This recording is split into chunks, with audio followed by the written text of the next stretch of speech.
The top 10 and bottom 10, you cannot change their mind. They're set. What you can do to manage them is what I say neutralize or empower. In fact, if you want to implement this, I have an acronym. It's called ACT. A-C-T. Awareness, choice, time. Awareness, choice, time.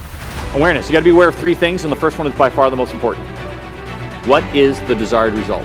What's the outcome? What's the goal? What's the mission? What's the end in mind? So what is that I'm trying to achieve? And the next question is, who's my top 10? Who are the people exhibiting behaviors right now that are supporting that are helping me achieve it? And then the third, thank you very much. Very transformative. Thank you. You know what's the most amazing part?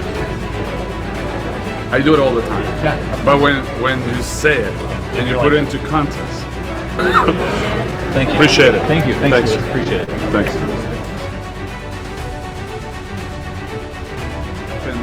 And I just listening to him was like blown away by that, because he does work and it's really true. We really got a lot out of it, and we hear this a lot, and I'm sure Sanjay hears it a lot.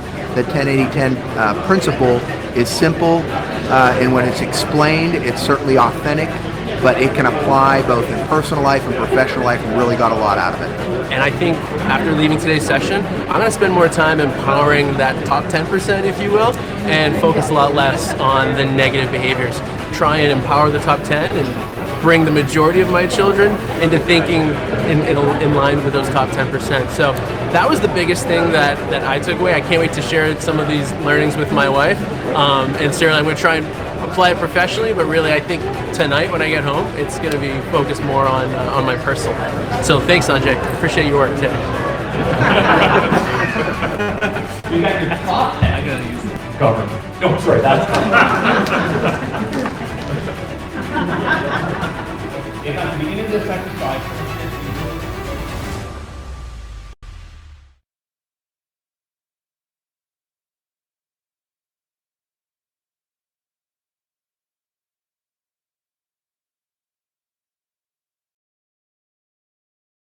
Well, good afternoon, friends. Good afternoon. Welcome. Welcome to another episode of Conversations with Dune Friends. We're hoping that you're having a great day today, wherever you are. I'm coming to you live from Sherwood Park, Alberta, and our guest today, our wonderful guest, is coming to us from the Toronto area, Toronto, Canada, and we have Sunjay Nath joining us for the hour and a bit here. Sanjay, can you still hear me in the green room there, my friend? Wonderful. We have the technology to kind of collaborate and talk, right across Canada here today, and we're going to have conversation about all sorts of things to do with certainly performance and human performance, and really the idea of just achievements and all those kinds of things, as well as certainly professional speaking and family and other things that matter to many of us, even during these COVID times here. So let me do a quick introduction of Sanjay's background before we have him on for an hour and a bit here. Sunjay Nath travels globally, sharing insights on leadership and performance. He's best known for his trademark, the 10-80-10 principle, which is a framework that helps individuals and teams improve performance. Now, this methodology combines best practices with small wins to help people empower themselves. He started an international speaking business when he was 19, folks, 19. He wasn't even old enough to rent a car. This was particularly problematic when he would travel. As a speaker, in 2005, Sanjay became the youngest Canadian and third youngest in the world to earn his CSP. That would be the Certified Speaking Professional designation. The CSP is the highest internationally recognized designation that a speaker can aspire to achieve. In 2018, Sanjay was inducted into the Canadian Speakers Hall of Fame. Yes, the Canadian Speakers Hall of Fame, folks. He has authored several books, including the 10-80-10 Principle. Sanjay holds an undergraduate degree in mathematical engineering and a master's in business administration. So folks, please help me in welcoming our guest today, Sunjay Nath. How are you doing today, my friend? Hope you're well where you are. I am doing very well. Thank you. Thank you for having me, Dune Friends. So I'm looking forward to this hour. Wonderful. Well, we're going to have a lot of fun and a lot of insightful conversations, again, about high performance, about certainly professional speaking, certainly about travels, I'm sure, and certainly about family, where things do really matter to all of us as well. And I know you have a young family there as well. And so tell us, maybe fill in the blanks a little bit. That's a great introduction, but what got you here, my friend? Tell us, were you born in Canada? What was the journey there to get to this point? Actually, I use this as fodder for one of my programs around perception. And one of the things I get the audience to do is I try to get them to guess the country in which my mother was born in. And there's a whole game around it, and they get to ask questions, and it's very interactive piece. But so my background is this: my dad was born in India, my mother was born in Greece, my brother was born in Brazil. Wow. And I was born here in Canada. So my immediate family spans 4 different continents. I'm the butt of every ethnic joke, and every 4 years, I'm really confused as to who to cheer for at the World Cup. Fantastic.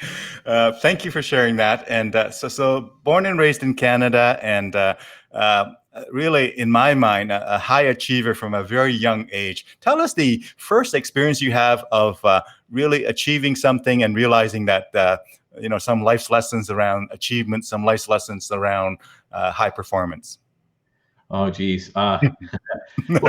In the moment, or when you look back and you go, oh, yeah, okay. Either way, I'm flexible. Because a lot of times, you go through life and they say Mother Nature is a horrible teacher. She gives you the test first and the lesson afterwards. Yeah. Right. And so a lot of times you go through life and you're like, that was a challenge, or that was cool, or whatever. And it isn't until maybe a year, 10 years, 5 years later, you go, oh. So as an example, I'm a big believer now of, with people that have kids, our job as a parent is to get our kids doing something. And I don't care what it is, but something they're excited about, something they're passionate about, something they love doing, because you can get all your life's lessons in that. What I mean by that is it could be playing football, and it could be playing chess, and it could be playing video games. But when you learn inside out the dimensions of whatever that is, you learn about hard work and communication and setting goals and, trusting others and finding mentors and coaches and all that. So I'm a big believer of helping people find that. When I was a kid, one of the first things I kind of recognized was I was a really good chess player. In fact, so the story goes, my parents told me when I was 4 years old, I went to my dad and I said, do you want to play chess? And he said, okay, but you don't know how to play chess. And I said, sure I do. He said, okay, go get the board. So I went and got the board, and he said, set up the pieces. And I set up the pieces correctly. And then he started to move, and I played. And I knew how to do all the moves. I had no strategy, but I could actually, I picked up the game intuitively at 4 years old, just watching. And by the time I was 12, I'd beaten grandmasters. At one point, I was rated a master and all that kind of stuff. And so, at the time, I just thought it was something like, some kids are good at soccer. I was good at chess. But I didn't really appreciate it then. Looking back, I had more of an appreciation, and it probably for me came in grade 10. And in grade 10, by the time I hit grade 10, I was one of those kids. I did well in school. I graduated high school. I was like valedictorian and student council president, and played volleyball, and I ran the school store and had a 95 average and all that kind of junk. I was failing English, but I had an excuse. English was my third language. Actually, I passed with a grade of 51 in grade 12. But nice. I speak 3 languages, and they are English, sarcasm, and gibberish, and that's it. That's where I tap out. But I was in grade 10 because I was sort of did well in school, and I was in leadership and all that kind of stuff. There was a leadership program, and they actually went to one of my friends, and they said, hey, it's a series, it's a weekend of leadership. Do you want to go? And he said, well, it kind of sounds like a nerd fest. No, thanks. And so then they went to this other girl, another good friend of mine, and they said, hey, this is a weekend of leadership. Do you want to go? And she said, sounds like a nerd fest. No, thanks. And then I was the third person on the list, and they said, hey, Sanjay, it's a weekend of leadership. Do you want to go? And I said, sounds like a nerd fest. Okay. And I went, And it was one of the best experiences of my life. I went and I met people that were similar minded to me. They were like beautiful people, like physically attractive, but they did the kind of the same stuff. They had the kind of the same pains, and they were, you know, achievers, and they wanted to make a difference. And it was kind of a first exposure to see that. It was like nerd camp. It wasn't nerd camp. It was overachiever camp. And I've been around, you know, people who are trying to just get by, and to have that exposure, to me, a lot of life lessons kind of came into that. And actually, in terms of speaking, there was a bunch of speakers there. And there was one guy who became actually my first professional mentor. He was one of the speakers there, and I was just blown away. I didn't realize a speaker that could have an impact like that. And I was sitting there as a 15-year-old kid, and I said, one day I'm going to come back and I'm going to speak here. Yeah. And I just kind of had this little vision of, as they were reading my introduction, and the last line in and said, you know, and Sunjay went to this program, you know, and everyone would kind of cheer and all that kind of fun stuff. And barring COVID, last year, like this May, I was invited to speak. Didn't get to go because of COVID, so they canceled the event. But that May, had I gone, of 2020, it would have been my 32nd year in a row involved with the organization. I've spoken at it every year since 1995. And so that's it's just one of those things that it's my special thing. I've never charged them. In fact, I've often sponsored kids to attend. And it's something near and dear to me. Yeah, that is a fantastic story. I want to highlight a couple of things. One of the things that I heard you said was, you know, you made a decision. I'm going to be a speaker one day, have no idea how you're going to do it. But it's really important for us to really commit to something at a strategic level without knowing all of the details, because that's how life transformation tends to happen, right? If we wait until we learn everything and eventually make a decision, it usually doesn't come, right? I 100% agree. There's two types of plans, right? There's the plan strategy, and there's the emergent strategy, right? The fly by the seat of your pants versus lay everything out. And for whatever reason, we have this belief overall as a group that if you have a plan strategy and you execute exactly as planned, that seems to be better than an emergent strategy. And the reality is, it never works one way or the other. If you just go fly by the seat of your pants, you're going to miss out. And if you just go planned, you're going to miss out. You kind of have to have a combination of both. But I totally agree with you, Dune. Yeah. And then the other thing I want to just pause on is, again, your heart in the giving back, if you will, and investing in valuable causes. You know, here you are, a Hall of Fame speaker. You know, obviously you have a lot of different choices of how you spend your time. And for 32 years, you committed every year to come back and provide that service to that group that really, in a sense, shown you the light of what your career could be in speaking. And so you give back to that community, and also you do it for free, and you do it every year since 31 years. Yeah, and you know, it's funny, when I first started, I used to try to, because I went in as a grade 10 student, then I went back in grade 11 as a counselor. And then in 12 as a counselor, 30, and then it was 1995 that I started speaking every year. But when I first went back, I used to get my friends, and this particular program is only for 10th grade students. You could only be in grade 10 to go. And you're only allowed one person per school. And so when I was in high school and still involved with it, I used to pick the kid that went for my school. Wow. And then I would, if I knew other people at other schools, like, man, you got to do this, So I would recruit my friends, you know, so they had the experience. As I've gotten older, obviously I don't have any friends in grade 10 anymore, but I'm now getting my friends' kids to go. And a quick little story, a friend, a speaker friend who is based actually in Alberta. I was talking to him and I said, look, you're going to fly your daughter down here, and and then you're going to pay for her to attend this thing. And, you know, I think it's going to be a great thing for her. And they trusted my opinion. They went, and she came back that weekend. It's just a weekend long. And he called me and said, I don't know what you did to my daughter, but you sent me back a different daughter. She's different. She's focused. She's driven. And 2 years later, they sent their second daughter to it as well. So, wow. Yeah, it's great program. Did I hear correctly that they only one person from each school? So that's a lot of schools. Yeah. So the way this one is territorial. So the particular one in the Toronto area usually has 150-ish kids. So there's 150 high schools would each send one representative. At one point, there was 4 different regions in Ontario running this. Now we're down to 2. Wow. So it's like you were propagating positivity and inspiration and knowledge to the representative of all these schools. And you know, I never really thought of it that way. Again, I mean, it's all perspective based, right? I was just going and kind of that emergent strategy. I mean, that's how I became a speaker. Like I said, I like the idea of speaking, and I told you that story, but I actually didn't think I could do it professionally. I just thought like one day I would come back and volunteer. I had no need to actually charge. And so, I mean, that for me, the whole speaking thing was a very emergent thing that just I stumbled upon, and it just snowballed from there. Yeah. Which is a great reminder for us to say, if you love something and you think it, whatever, do it and learn it, learn the craft and get good at it. And you never know what kind of opportunities may come up. Too many of us in our early part of our career are so busy with a prescribed path, if you will. Now, you and I both have an MBA education, so we understand planning, we understand analysis, but I also agree with you very much that, evolving and adjusting and really just go with what reality is telling you is also very important. Yes, go ahead and plan, but also adjust and just read the reality, right? Absolutely. Well, you know what? You could, no matter how well you planned, you would not have planned for COVID.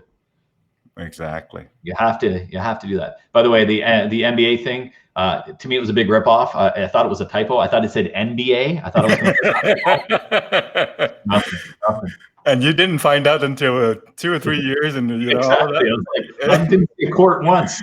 Oh, you're kidding you! It's I'm sure you enjoy the value from there and the relationships and connections and whatnot. And absolutely. Yeah, it's good to have, in my mind, a diverse set of background and experience. That you're not just the one thing and you go out and that's all you know. To have various, whether it's an MBA, whether it's a business background, whether it's entrepreneurship background, and all of these different things that I always talk about bringing more of ourselves to wherever we go, right? So tell us a bit more.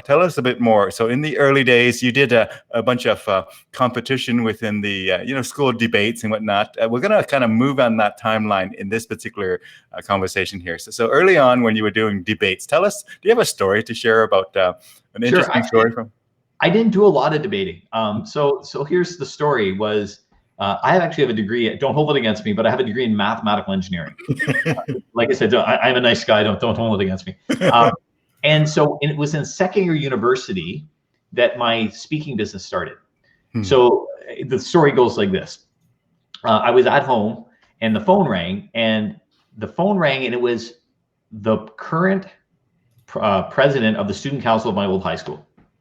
Now, ironically, she was one of the girls that I got to go through that program that I went to when she was in grade 10. She was a few years behind me, and I kind of served as a bit of a mentor to her. And so she was president of the high school. And she called me and said, hey, we want you to come back to the school and we're going to pay you to talk in front of the school, to talk to people with the benefits of getting involved. Because I was very involved. I did sports and I did arts and theater and I did well in school and all that stuff. And I was like so excited. I was like kind of hung up the phone and the people I was living with at the time said, what are you so excited about? I'm like, they're going to pay me to speak. This is great. All the people pay me to shut up. This is good. And one of the girls I was living with, she used to coach a swim team in Kingston. And she said, well, what are you going to talk about? And I said, well, I'll talk about this. And then she said, this is great. You should come and talk to my swim team about this. So she sets me up to go speak to the head coach of this swim team, the Kingston Blue Marlins are called. And he's like, this is great, but it sounds like more than one session. You should come in every week. And so the next thing I know, as a 19-year-old kid, I am waking up at 6:30 on Saturday mornings to go talk to a bunch of 8 to 10-year-olds swimmers about goal setting and dealing with your parents and communication and all this kind of crazy stuff. And what happened was each week, more people sat in on the sessions. First, it was just the kids, and then it was another group from another session, and then the parents started sitting in it. And at one point, this guy came up to me and he said, hey, I run a youth group. Would you like to speak at the youth group? And I said, why not? And so I went and spoke there, and I did 45 minutes, and the guy afterwards came up to me afterwards, and he handed me $40. Wow. And I said, oh, what are you doing? I said, I'm volunteering, I'm doing this. And he, one of those big life lessons, he said, no. He goes, I wish I could pay you more. It's worth a lot more. And I was like, really? And it just so happened in that audience of that youth group, there was a teacher. And she said, how much do you charge to speak at schools? And I went, you can charge to speak at schools? And so I gave her the biggest number I could think of as a 19-year-old kid. I said, I charge $300. And she said, that's reasonable. We'd like to book you.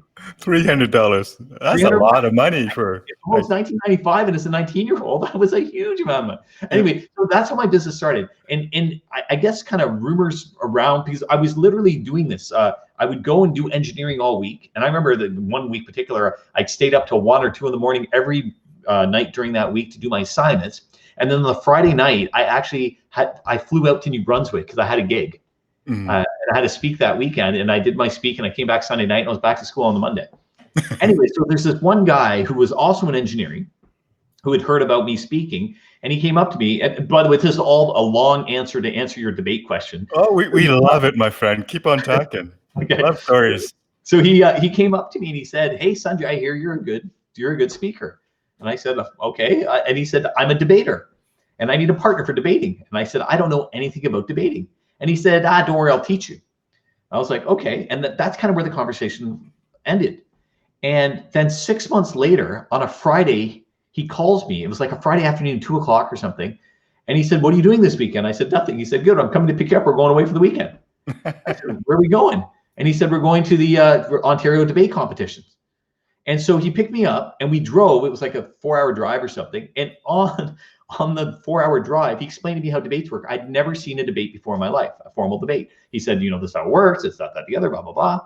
And the very first debate I ever saw, I was in. So the structure, I'd like literally never seen it. And this guy was a very good debater. I wasn't a very good debater. I was a very good speaker. And so this is what we tend to do is you learn a skills, you hide behind the skills you have. So I didn't understand the structure as much. I also didn't quite get the strategy as well. But two things I was good at was I could articulate, but the other one that I was really good at, which was a total bonus, in this particular debate, you got points for heckling. and not just heckling, like being rude, but being clever with your heckles. And what was really interesting was during that weekend of debates, every judge in the competition informally walked up to me at some point saying something to the effect of, "You realize you consistently get the highest marks in every heckling category." And I was like, "All right, thanks." My brother would be proud. And so we ended up coming second in Ontario for that, which qualified for the nationals. We went to the nationals, and we ended up coming second in the country. So yeah. I was a highly ranked debater, but I actually wasn't much of a debater. Cool. So you were like, it's like verbal sparring. It absolutely was. It absolutely was. If someone's grasping for a word and they're looking for the word fire, and you're like, "Oh yeah, water," and you get them to say water, like that was an example of a good heckle. So they said the opposite of what they wanted to say, and they were like, "No, not water, fire." And so very cool. Well, thank you for sharing those wonderful stories. I'm going to bring in some photos, and we're going to use them as a basis for really more stories from you. So let me just go ahead and bring it in here, and hopefully you can see this here as I bring it in. Now, this is your debonair kind of photo for speaking, I'm sure, right? I'd like to point out that photo is about 15 years old. Have I changed much? Yeah, there you go. You got one of those genes. I know people who, I work with a guy who at his almost 60, he looked the same as he did when he was like 20. Yeah. There are some people, yeah. And you know what, I'll tell you this. When I was a kid and I looked really young, I hated it. But, the universe has this way of evening out. There you go. You were like, pay me now or pay me later kind of thing. And I guess you made all your payments early on. Here you are in one of your stages that you speak at. Yep. This particular event was for a government group in Ottawa. And I'm going to guess 5 years ago or so. And interestingly, this was, I can't remember how large the audience was, maybe 500 in person, but they were prepping me for COVID because this one was live streamed to 2 or 3 other different sites.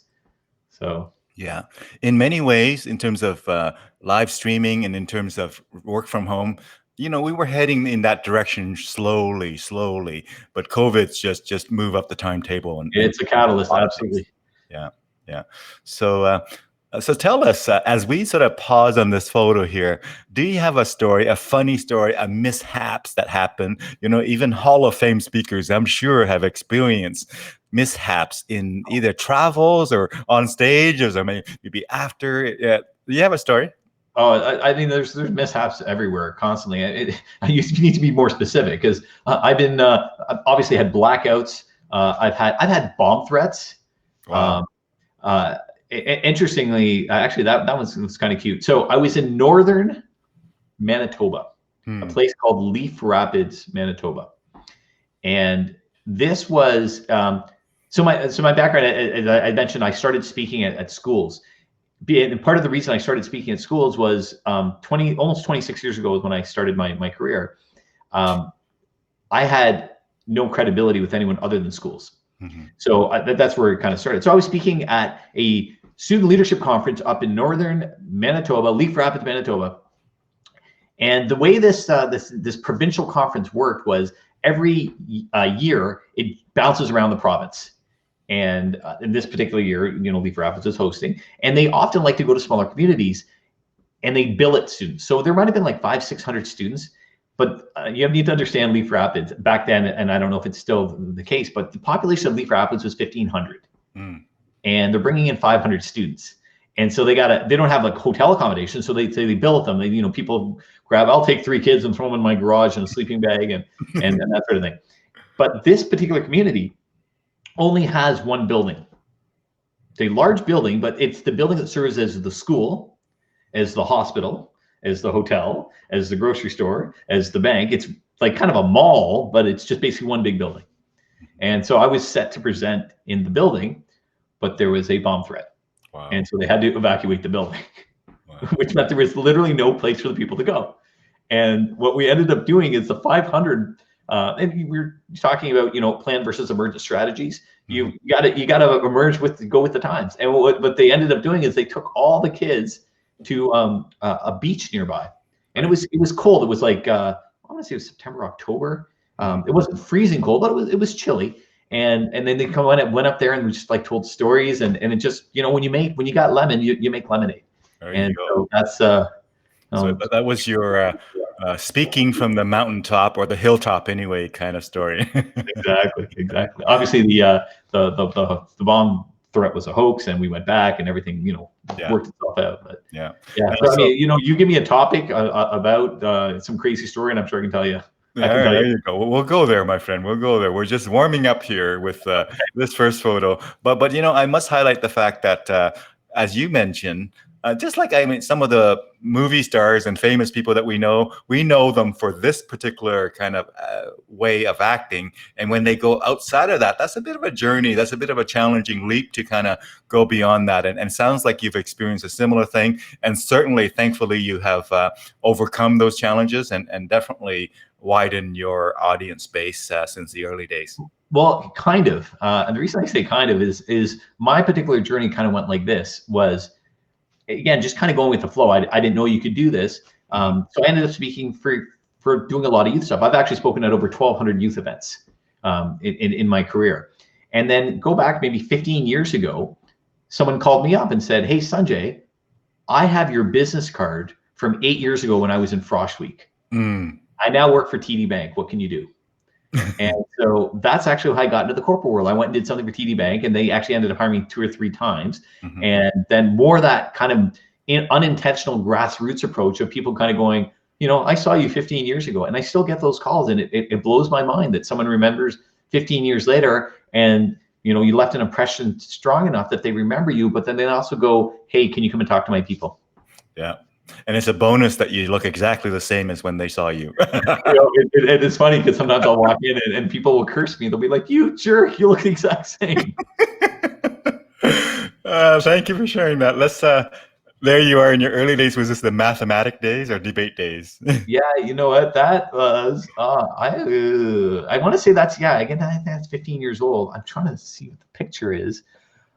Oh, geez. It might have actually been a CAPS photo. Yeah. Don't recall.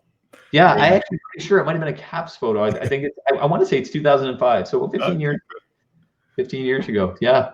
Cool. Yeah. There you are. Is this speaking somewhere? It is actually. It was for Domtar, and you see him wearing the hat. I was doing some work with them, and then they gave me a tour of the facility. And my one kid loves construction stuff, so I was like, "Oh yeah, I got to get this." They actually had me in the cherry picker too, and they put me up like really high with the arm, and it was kind of a cool experience. And that's one of the things that's a real treat as being a speaker is you get those little snippets and bite-sized pieces of so many different industries. Right. And it's things that you would never experience, unless you were in that industry. And it's fantastic. You bet. When we serve other people, we get to experience a bit of their world, I guess. Absolutely. Yeah. Absolutely. And I'm always surprised at how much people are willing to share with that. Yeah. Well, I recognize some of these folks. These are pretty powerful folks. So yeah, this was 2005 as well. This was the year I got my CSP. And so there were 5 Canadians that did that. And you'll see Alvin Law, who was a Hall of Famer, and Sid Ridgely, who was also a Hall of Famer, and myself, and Brad McRae, and Andre Morel from Quebec, and then a bunch of American folks as well. And I've seen some of these guys that I haven't seen in a while, like actually a guy standing right next to me, Ed Garrity's a good friend of mine, and I see Scott Friedman, and there's Alvin Law there, there's Sid Ridgely, and there's McRae there, Brad McRae. That's Brad, Andre. So 2005, you got your CSP, Certified Speaking Professional, and was it 2018 or 17 or 16 that you got your Hall of Fame induction? 2018. It took me that long to bribe people. I remember the video. I remember the moment I was there. Like I've been at every CAPS convention for the last 10 years, and that was a very special moment there. It absolutely was. So for just to give the context, I was told that the executive director of CAPS called me ahead of time and told me I knew I was nominated, and she told me that it wasn't my year, and that's fine. I didn't really expect that, and so what ended up happening was I went there not expecting, and they just pulled one over on me. It was a big surprise, and they actually did. I was inducted, and it was just such a shocker. And not only that, but they flew in my parents without me knowing, and my kids were backstage for me, and it was just it. If you know my personality, it could not have been presented to me any better. Right. Had I known I was getting in, someone actually said to me afterwards, said, "Well, wouldn't you all want to know? You were getting in. You would have known 6 weeks ahead of time. You could have enjoyed it for 6 weeks longer." And the answer is absolutely not. The way they did it was so perfect. And it's something simple as this: is I would have freaked out about having to write an acceptance speech. And so instead of having to write one, I just spewed one off. I don't even know what I said, but I do remember this because it's kind of a bit of a tradition that as you're called on stage, there's all the Hall of Fame members on stage, and you kind of hug them, and it's kind of like a bit of a receiving line. And I was actually saying to them, as I was hugging them, I'm like, I have to give a speech. Any ideas? Give me some suggestions. Can you tell me something? I don't know what to say. That is so you, my friend. You're always looking for ways to have fun with the situation, and I think that's part of your charm over the years with the schools, is that you very much were in their midst. You were not the expert coming in and kind of far apart from where they were. You were, obviously a high achiever and expert, but in the schools as almost like one of them. And the fact that you kind of look younger than your age, that also helps them to just really feel and embrace this person, right? And that's how I leveraged it to begin with. And in fact, it was really hard for me to make the transition because I thought people wouldn't take me serious because I'd owned that identity. But to speak to that, I mentioned that I did that youth group, and then I ended up in that first high school, that $300 high school. At the time, I actually spoke with a partner. I said to him, he was a guy I met in university. Him and I both did magic tricks. We both had similar senses of humor. We got along famously. So I said, come with me. We'll do some tricks. We'll tell some stories. We'll have a lot of fun. And he was like, sure, no problem. And so for the first couple of years, first 2 years, 3 years I was doing this, I actually spoke with a partner. And so we were 19. He was 20. He's a year older. So 19 and 20, we're sitting in this gymnasium or in this auditorium, and we're prepping last minute, right? As the kids are filtering in to come and sit in the auditorium and listen. I'm like, okay, don't forget when you say this and I say this, and you got to jump, and we're going through this. And the teacher leans forward and says, "Shh, quiet, the assembly's about to start." And we're like, sorry. I can't tell you how many times I was in a school walking to go to do a speak, and a teacher said to me, "Hey, what are you doing out of class? Let me see your hall pass." There you go. So you're one of these child prodigy kind of a thing when it comes to speaking. I wouldn't say that. I would say I'm a highly immature looking adult. How's that? This is so exciting to hear stories of people who are really in their younger years have a journey that really transformed them into what is the future career and all of that. I find that so exciting and so inspiring.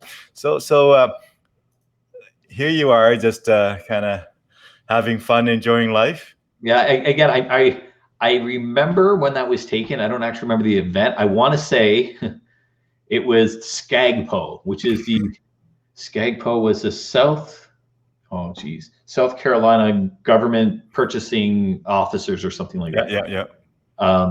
And it was just a social event. So they said, "Hey, we're having a social thing. Can you come the night before you speak, meet the people?" It's one of those things. And they had a professional photographer there taking photos, and they snapped that one. And it's a great photo. I mean, yeah, it's one of those moments in time, right? Yeah, this would be just at home on a Hollywood or Bollywood or whatever movie. This could be a scene that I can imagine. It's well done, very well done. Yeah. Love it. There you are with some older crowds relative to the high school folks. Okay, so and then I mentioned that the transition for me was really difficult because I always assumed that people would just figure I'm a kid and they wouldn't pay attention to me. Mm-hmm. In fact, my first corporate speak, I was 23, Bank of Nova Scotia. And I think they were called Bank of Nova Scotia back then rather than Scotiabank. Mm-hmm. And 250 bank managers, and I was freaking out because I had this perception of what I think I was supposed to do. I thought I was supposed to wear a 3-piece suit. Mm-hmm. And this would have been 1998. So it would have been like different. They didn't have casual Fridays. You were a banker and you dress up. And so I thought I was supposed to stand behind the lectern and wear a 3-piece suit and be very formal and very rigid. And again, we were asking earlier about the life lessons. And I kind of went through that and I hummed and hawed, went back and forth. And eventually I said, okay, forget it. I'm going to go do my thing. And if they like me, fantastic. And if they don't, I'll just find an audience that does. Mm-hmm. Justin Bieber creates music. Not everyone likes it, but he can find success in his bubble, in his niche, in his genre. Mm-hmm. And so I ended up doing that, and I got a standing ovation from 250 bank managers. And it was confirmation of that thought of being authentically who you are. Because had I gone and done the presentation behind the lectern with the 3-piece suit, it wouldn't have felt good for me and it wouldn't have felt good for the audience. And I can guarantee you that although it was well received, there were people in the audience that probably rolled their eyes and said, "Who is this kid and what's he doing here?" But that will always be true. So when I was doing this particular one, actually, this interestingly is a youth audience.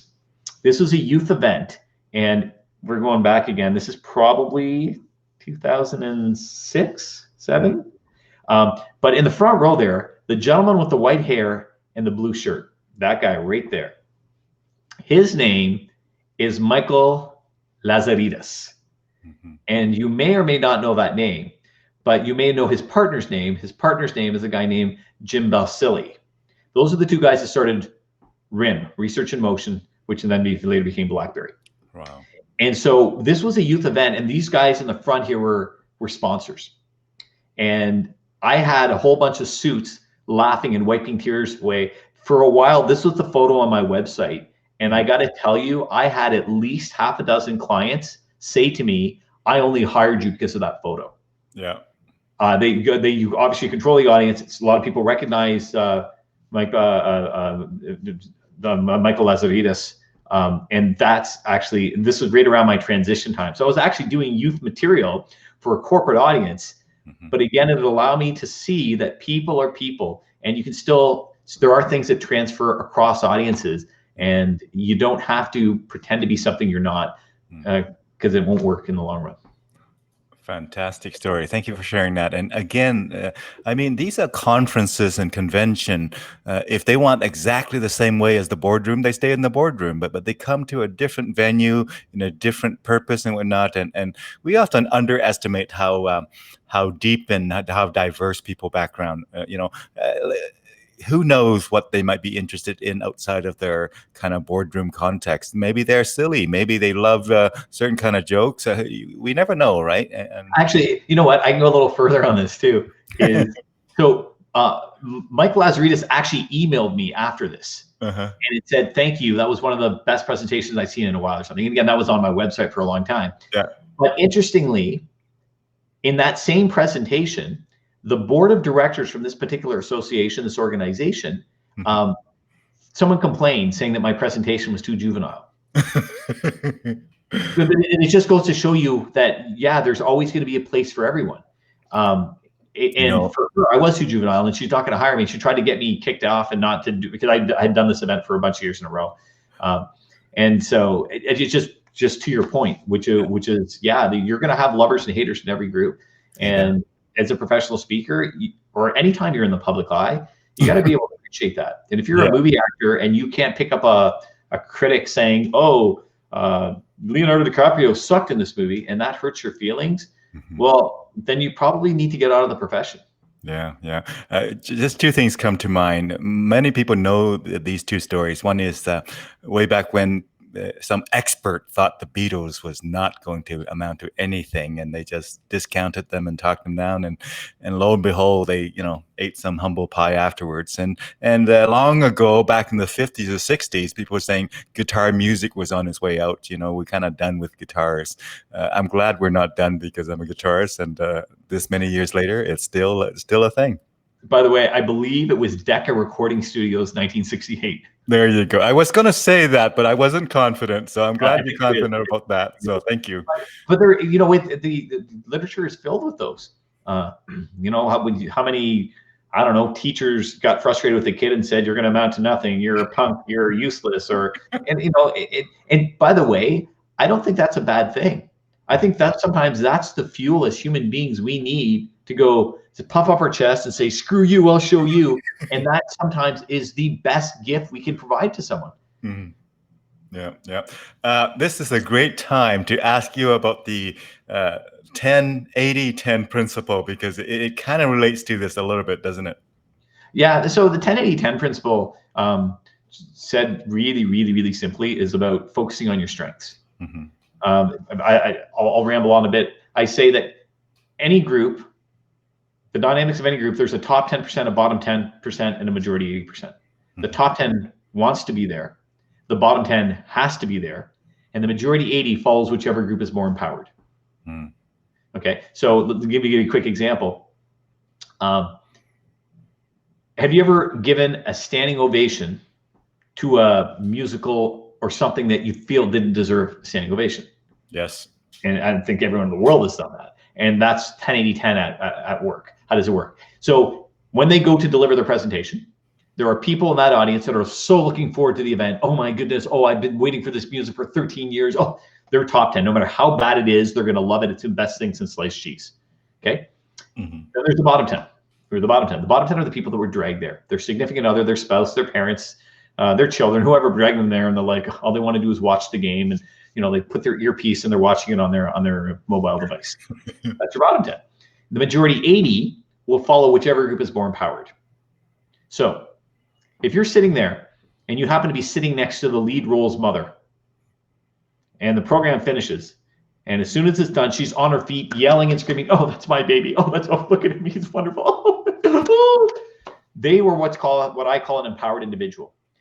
They are a top 10 person who's empowered. And what happens is they attract the majority 80.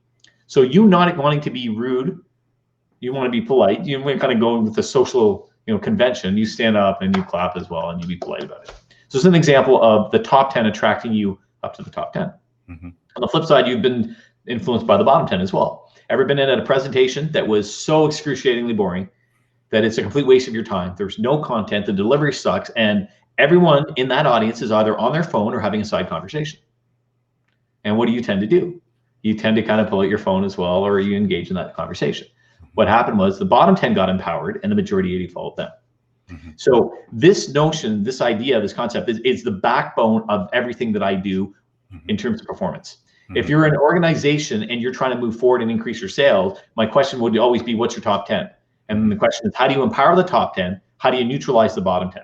Because then what happens is over time, you see the shift that as the top 10 gets empowered, the majority 80 follows them.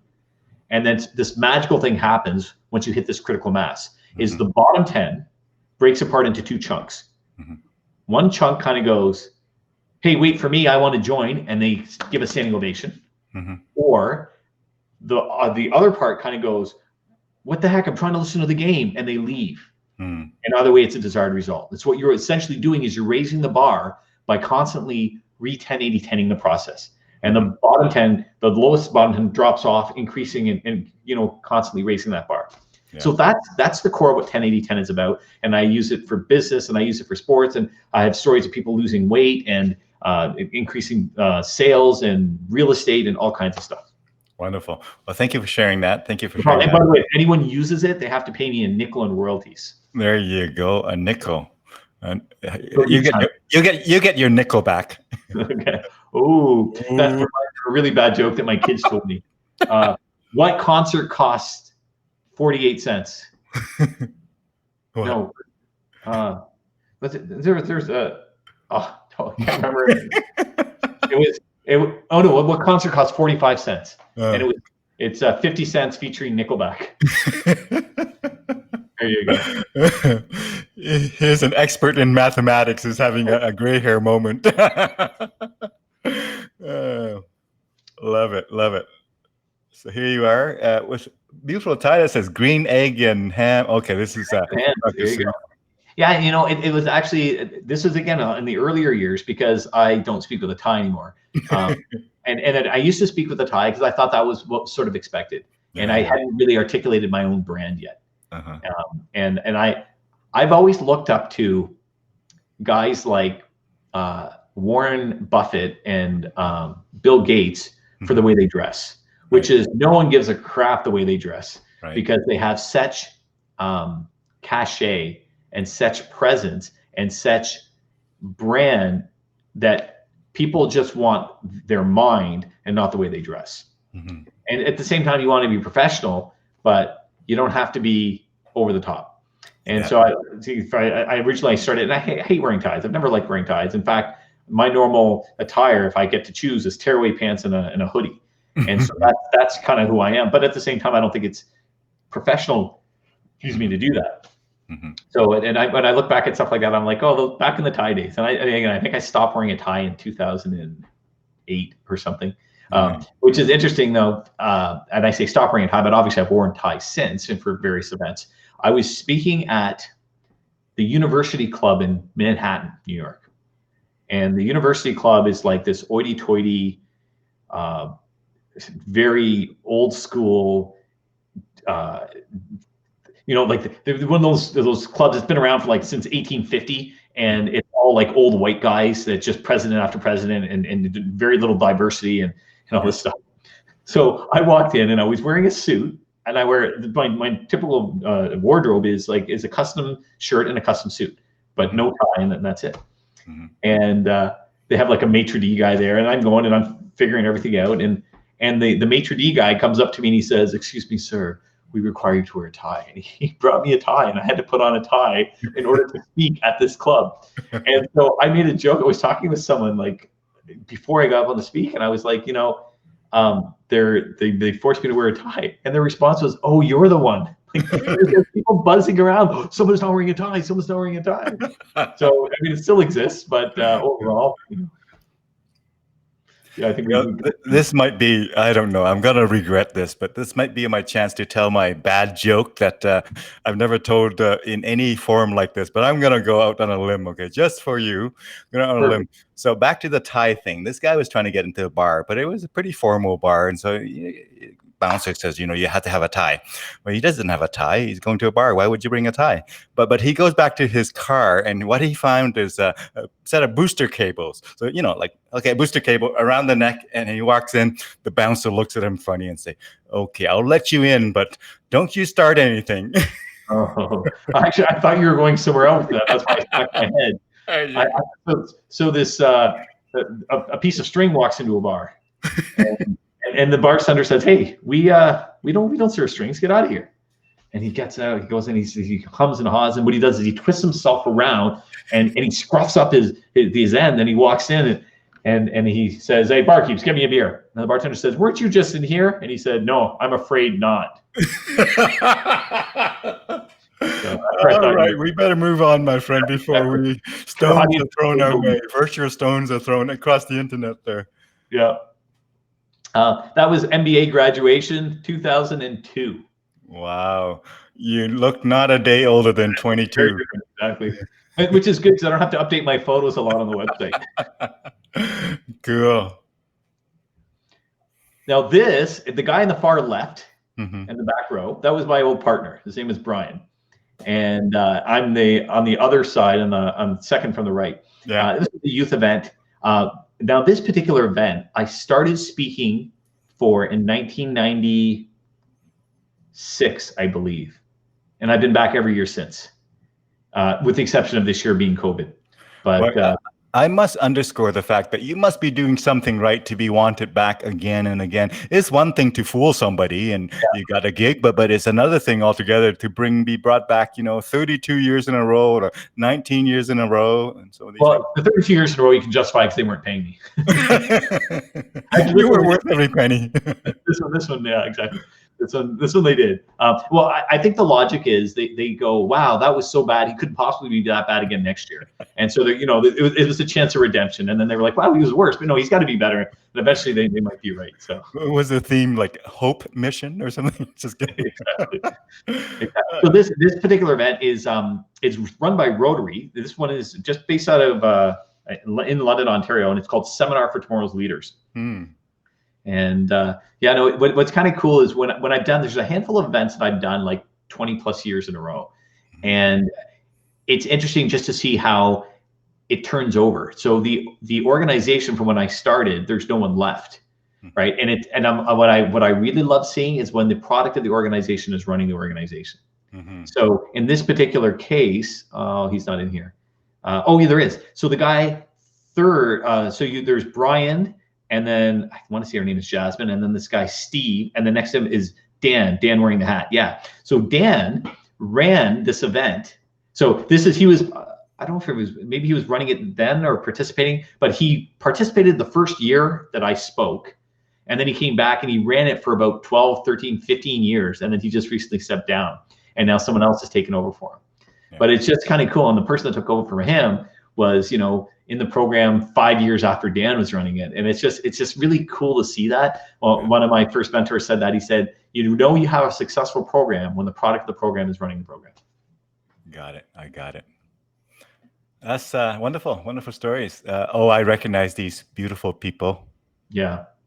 So that's Warren Evans. And near his final days, and I was fortunate enough to go see him. And spend actually pretty much a day with him, and it was just a very powerful experience. Warren was a mentor to me, very, very, very generous. A story that I tell people. So when I joined CAPS, I want to say it was 2000 or 2001. I don't remember the exact year, but back then they didn't have a website, and when you joined, you got a directory. And if you were in the directory, it was your mug and your address and your maybe email. Yeah, it was email and your phone number and that kind of stuff. And so I was this young whippersnapper and I wanted to take over the world. And so I didn't even know what this thing CSP was or this Hall of Fame thing. And I kind of found out and I kind of went and circled the people that were Hall of Fame or CSP that were near me. And I contacted most of them. And Warren got back to me almost immediately, and he said, "What can I do for you?" And I said, "Well, I want to know how to get to where you are." And he doesn't know me from a hole in the ground. He said, come over. He invited me to his house, and I spent 3 hours in his office, his home office, and he ripped me apart, and he gave me suggestions, and he was just so giving, and what a brilliant guy too. And over the years, there were things that were a little beyond me that I would call him. Always willing to help. I'll give you here's a quick example. Was I don't do a lot of work with speakers bureaus. In fact, I can probably count on one hand. I've done over 2,000 paid programs. I can count on one hand how many times I've done with speakers bureaus. Very, very little with bureaus. And there's a story I had where a client called me, and it was a client that had hired me about 7 or 8 times over a 10-year span. So they know me very well, and they'd hired me quite often. And so they were asking me about dates and prices and programs, and we're doing all that kind of stuff. In the meantime, they were looking at another speaker, and for this other speaker, they went to a bureau. And so they said, hey, can you send us information on this? And they saw my name as well in the bureau, and they said, hey, can you send me information on Sanjay as well? And I think what they were trying to do, I'm not actually sure, it doesn't matter, but I think they were trying to see if the pricing was consistent. So they gave me the information, and this is what the bureau, this is what the client told me that the bureau did. The bureau said, here's Sanjay's information, and here's the other guy, and they went on, and he's going to be wonderful, and they pushed and pushed and pushed, and they sold him to try to sell him. And so what ended up happening was the bureau ended up, the client ended up coming to me, and they booked me through me. Mm-hmm. At which point the bureau came to me and said, hey, where's our percentage? And so again, I don't do a lot of work with bureaus, and I don't really know how to react. So that's something that I was like, what do I do? I called up Warren, and Warren's like, he laughed at me, because that's kind of what he did. Because what seems so traumatic to me, he's been through 100 times, and he had this such a powerful, calming demeanor to him. And he was like, oh, Sanjay. He goes, this is what you do. You email the bureau and you say, you're not getting paid. Your job is to sell me, not try to take business away from me. He said, you say it more politely than that. And then he said, then the bureau rep who was actually responsible, he said, you buy them a gift certificate for a meal. And it was things like that I could bounce off him, and he just always had this great insight, and I did that. And and I had lots of conversations with that same rep from the bureau, so there was no hard feelings, and everything was good. Whereas I was freaking out, going, oh, what do I do? But anyway, so it was just there. And even now, there are times where I come up against something, and I'm like, oh, I wonder what Warren would do, or how would he deal with that? Yeah. But just what a great blessing to have him to be part of this organization, and to have his fingerprint on so many parts of it. You bet. I mean, Warren is legendary, well loved by everybody who knew him through CAPS and the communities, and also obviously contributing to CAPS, and one of the founding members of CAPS and all that. And in fact, for those who don't know CAPS, again, what I have on screen there, Canadian Association of Professional Speakers. And in fact, there's an award, a very prestigious award that's named after Warren Evans. So Warren Evans Spirit of CAPS Award. And so certainly his legacy lives on in the association and in the folks that he has served over the decades. So Dune, I want to point out that this was the day that he was told the award was named after him. We were there. Oh, wow. So Tony Newman, who's in that picture, was was she CAPS president or immediate past president? Right. But she had come in from Montreal to tell him that. So wow. that was just, it was goosebumpy. Yeah, it was really history was being made there. Fantastic history. So tell us a bit more in terms of the, you shared a lot of different stories about speaking and whatnot. I'm going to go to the next photo here. This is probably just one of your gigs, hey? Abroad somewhere? Oh, yeah, that's exactly what it was. So Sid Ridgely, who we saw in that CSP photo, he had a contract out in the Middle East. And he asked me to go and help with some things. And I actually had the opportunity to speak in the Middle East 5 times over a 2-year span.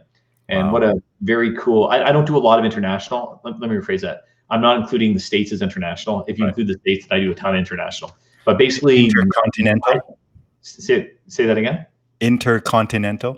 Yeah. 95%, 98% of my business is Canada, US.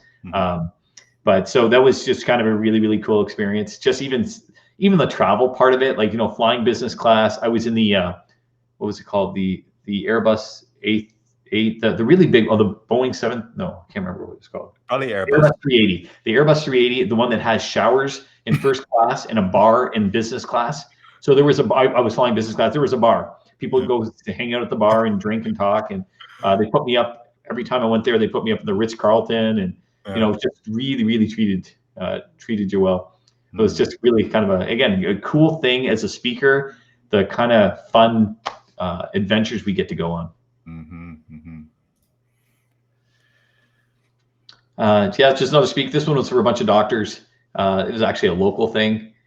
And nothing too fancy.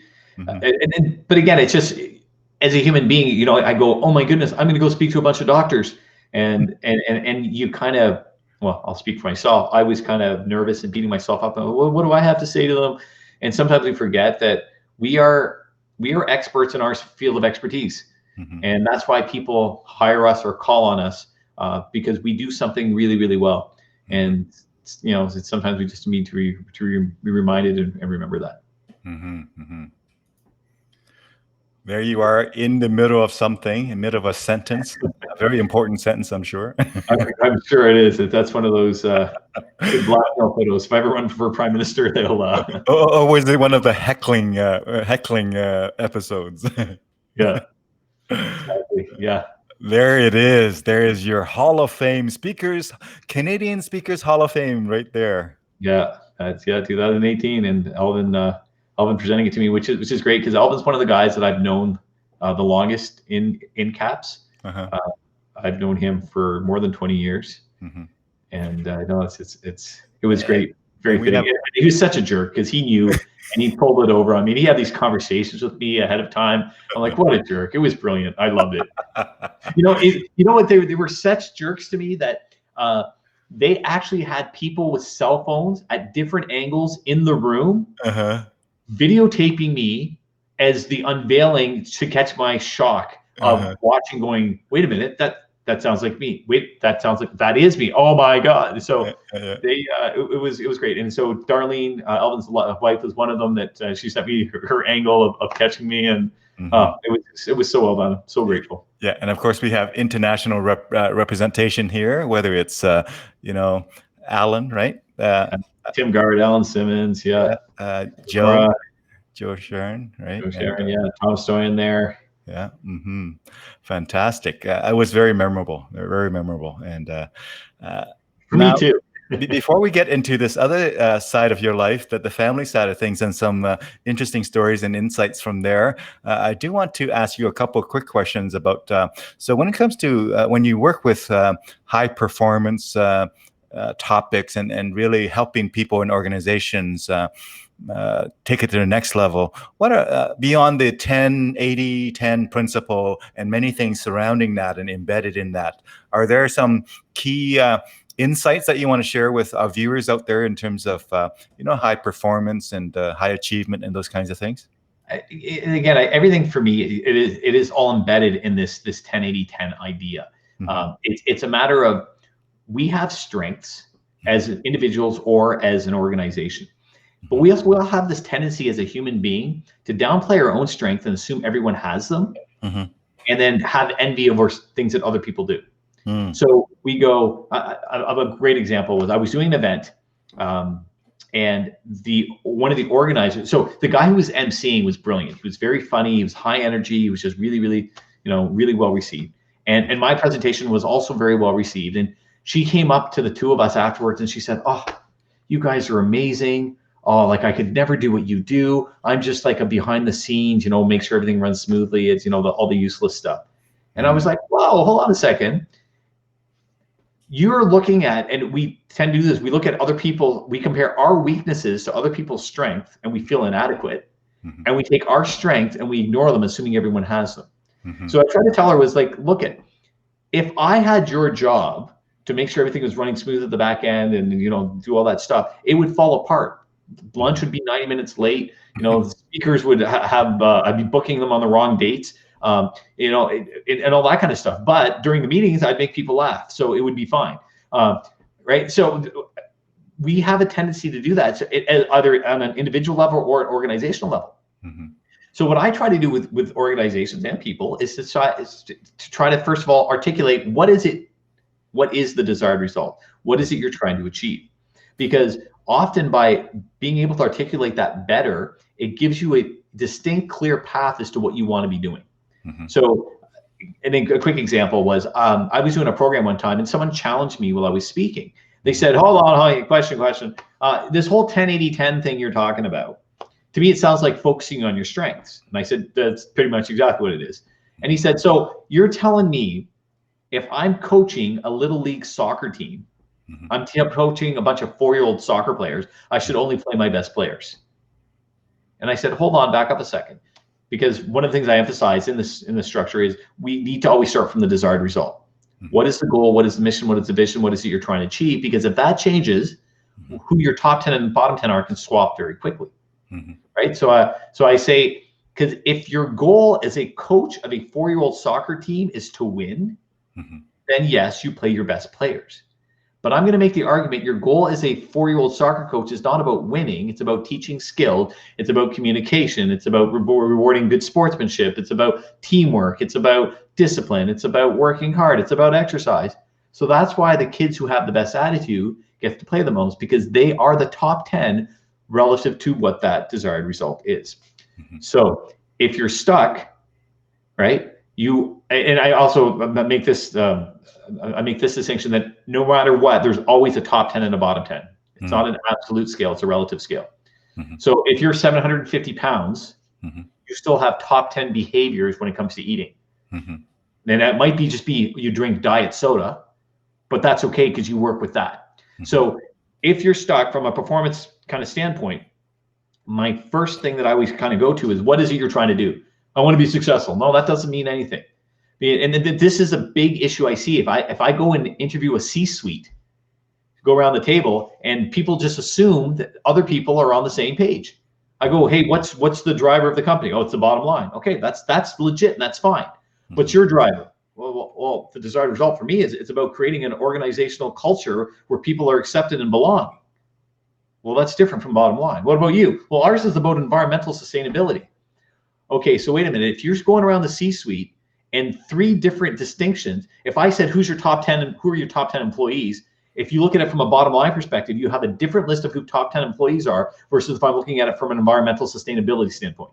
And so this is where conflict comes from. So if we can start by articulating what it is we want first, then what we can do is decide what are the top 10 behaviors or who are the top 10 team members? And then the other question is, who are the bottom 10?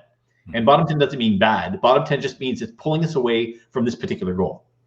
When it comes to cooking, I'm bottom 10. Doesn't make me a bad person. It just means that if you're cooking, I'm better off setting the table. Right? And so it doesn't mean I can't contribute. It just means I'm a bottom 10 to that particular task. So what do you want? What's your desired result? Who's your top 10? Who are the people that are exhibiting behaviors that are pushing us and supporting us towards us? Who's the bottom 10? Who are the people or the behaviors pulling us away? Then what you want to do is neutralize the bottom 10, which is slow these down with the least amount of resources. And then you want to empower the top 10, which is grow these with the least amount of resources. Because as you empower the top 10, the majority 80 follows. Once they hit that critical mass, you get this magical thing happening where the bottom 10 break apart, some leave, some join, stair-stepping you towards your desired result. So that would be my big thing I would suggest to people is be clear on what it is you want. What are your top 10 behaviors? What are your bottom 10 behaviors? Wonderful. Thank you for sharing that. And some of your examples there certainly resonate. And I mean, it's like everything in life. There's not a lot of rocket science stuff, but a problem is people don't really embrace the principles that are really important and don't unpack it and convert it into really actions that make sense. So it's not rocket science, but you know, people are not doing what they're supposed to do, and so you are part of that. You have 2 things going on. I think I heard someone say this once, and it was a long time ago, but they said it's easy to do, but it's easy not to do. Right. And then that's the difference. The other thing too is we have 2 minds. We have an intellectual mind. We have an emotional mind. And sometimes our intellectual mind knows what we're supposed to do, but our emotional mind doesn't buy in, or vice versa. I know McDonald's is not good for me, but I want a Big Mac, right? And so, and until they can kind of get on the same page, when they're on the same page, it's really easy to make the decision. But when you have these struggles, depending on your mood in that particular moment, either the intellectual mind wins or the emotional mind wins. Wonderful. Thank you for sharing that. Let's get into some other aspects of life. People are important, children are important, and family is important. And so let's go there, my friend. Tell us about these three fine-looking fellows here. Yeah, that's trouble 1, trouble 2, and trouble 3. I have 3 sons. Spoken just like a mathematician. Exactly. 3 sons. The eldest is Xander. The middle one is Zayden, and the youngest one there is Avison. And I have, for people that know me well, have a huge identity in being a dad. I love being a dad. I love my boys more than anything, and it's just so important to me. It is who I am. I love speaking, and it'll always be part of my life. But being a dad trumps that any day of the week. Wonderful. I love the green. That almost looked like green teeth if you look at it from a certain perspective. That is at a park somewhere. This is a photo, and my guys are a little older now. Their ages now are 8, 10, and 12. So we're just got our haircuts. We're just coming out of the barber shop, and that's always a challenge, because usually that's the other thing too with having 3 boys is you can almost guarantee that one of them won't want to do what the other 2 want to do. Yeah. So it's like, hey, let's go to the park. 2 are like, yes. One's like, no. Hey, let's watch a movie. 2 are like, yes. One is like, no. So it's always fun. So yeah, we went for a haircut, and I'm sure 2 of them are like, let's do it, and the third was like, no. And then I have to bribe them with chocolate or going to the park, or something. So kids are great at reminding us of the individuality that we have. In all of us, I guess. Absolutely. Even though they're growing up in the same environment, and, the same DNA and same genes, and they're completely different. Yeah. Actually, the personalities of the 3, actually, go back 1 second, if you don't mind. The personalities of the 3. My first one, Xander, this is how I used to always describe them, and it's still true. Xander would jump off a cliff and then say, I should figure out how to land while he's in the That's Xander. Okay. Zayden, the middle one, he just wouldn't jump off the cliff. It's not his nature. Avison is like, I really want to jump off the cliff. Let me come up with a strategy first. So those are my 3 boys. That's their attitudes. Love it. Avison, that's the youngest. He is an engineer. Like, he constantly is putting stuff together and attaching it and pulling a bunch of toys, and Dad, can I get the screwdriver? Dad, can you get me the drill? And he puts things together like amazingly. He's got an engineering mind without question. This reminds me of what you said earlier, and I so agree with it. And the idea of, particularly when kids are young, I learned this lesson a long time ago as well. Let them do what they want to do. Let them do what's interests them. As long as you look and you watch on and you say, well, they're developing some skills, and that they're kind of grappling with the challenges and overcoming them and whatnot. It is not about the subject matter. So, for example, some people say, well, they should be working with this subject matter instead of this other subject matter. I overlook all of that, and I say it's not the subject matter. It's the intensity of it. Like, are they, really into it? Are they trying to make something good of it? Are they grappling through it? Are they overcoming challenges? Because those are the same transferable lessons to whatever the subject matter is later on in life, right? Totally agree. Do they have to, or do they get to? And because we haven't been controversial, and we're only 6 days out from the election, U.S. election, let's convert to politics and religion here. No, I want to tell you a story I'm sure it'll rub some people the wrong way. But I was doing a program with a bunch of students, again, years ago, and it was like a workshop, leadership-y day, and this one guy was just rocking it. He had leadership skills out the wazoo, and he had people corralling them and leading them, and just clear, strong leadership skills. And I was talking to a teacher about him, kind of like that. I was impressed. And he goes, the teacher telling me that kid was the drug dealer of the school. And it just, to your point, you can learn your leadership lessons in anything, even in dealing drugs. Now, I'm not endorsing that in any way, and I'm not trying to say it's good, but what I'm trying to say is you need the skills. You need people to follow you. You need to be a strong leader. You need to have the communication. You need all that stuff. So yeah, if you have to force your kid to go to swimming lessons, eventually it will not be sustainable. They have to have a love for it. With that said, again, as a parent, your job is to put them a bit uncomfortable so they grow. But at the same time, it's not constantly shoving food down their throat, because they will spit it up on you. Thank you for again sharing that. And the whole idea is there's two components, at the very least two components. I'm simplifying it here. There's a whole personal sort of skills development, and then there's the other thing of the guidance system of whether it's morality or whatever have you. And you got to really work on both of those. And when they're young, do not constrain their world so much that they only have one or two things that you would allow them to do because you somehow envision their life to be a certain way. You figure skate, it doesn't mean your kid has to. Your kid may hate it, but just because you figure skate, it doesn't mean your kid's gonna hate it either. I mean, expose them to it and let them take the lead and just look to them.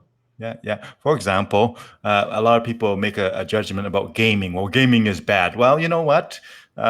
Obviously, there's a risk that it could be non-productive and whatnot. But really, if a kid is into gaming, for example, my kids, when they were into gaming and whatnot, they also did a lot of research. They researched the web, they find this and they find that. And I say to myself, you know what? The interest and the desire and the discipline of researching stuff and judging, is this good? Is this right? I don't agree. Those are important skills that would translate. Who am I to judge? Should they be, playing this game or that game? Now, obviously, there's a limit that you have to set where you have to kind of set some boundaries. But beyond those boundaries, too often we set too many boundaries to the point where we're basically forcing the kids to kind of do something that they really don't enjoy. I wholeheartedly agree. Mm-hmm. Wonderful. So, for example, I'm a musician. I would love it if my kids are into music, but they're not. And I don't try for one moment to try and make them into musicians. When and if they decide that they like music enough to play music again, I would be happy to participate and engage there. But until then, I just support them to whatever they're doing, as long as, again, within the boundaries of obviously things that we need to manage. Yeah, same thing with chess. I mean, my guys didn't play chess. I exposed them to it.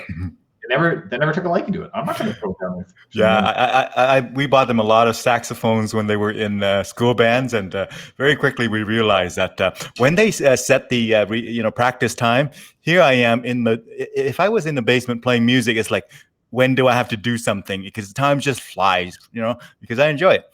For them, they set it for 15-minute practice, and the moment their iPhone says 15 minutes done, they packed it away. That's a pretty good sign that For sure. By the way, my eldest plays saxophone. Oh, cool. I love it. Halloween. I figured it was festive, and I think is that last year or the year before. Actually, I think it was last year. So yeah, Halloween, getting ready to go to school. Yeah, this year on Saturday is going to be interesting how the world sort of react to this Halloween, how the world handle this here. Probably I know what we're doing. What we're doing is I made a deal with them that we're not doing the trick-or-treating thing. Right. But I bought them candy. Actually, I went this morning and I asked, what kind of candy you guys like? And I bought what they asked for. And I said, we're ordering food and we're doing a movie night and eating candy. And they were like, you mean we get candy? We don't have to go walking door to door. There you go. We make do with the situation. Exactly. That is my favorite photo of my guys. Wow. I actually had that burnt into a crystal. Nice. Right here. Yeah. There you go. Crystal. You crystallized the memory. Let me just... you can see it, but anyway. Hold on. Do that again. You know what? Well, if I do this, I didn't know we were going to do this, but yeah. What do you got there? And it's what do I have here? Oh, very, very cool. I don't know. Yeah, I see it. Yeah, so it's burnt in there. Wow, it's like a hologram kind of. Yeah, exactly, and it's really kind of cool. So, love it. That's my favorite photo of the boys. It's about 4 or 5 years old. Yes. Yeah. Fatherhood changes you forever, I think. And it sounds like you're enjoying the journey, which is good because they grow up so fast. Our kids are like, 20 and turning 18 here. And they're both in university, working remotely, of course. Yeah.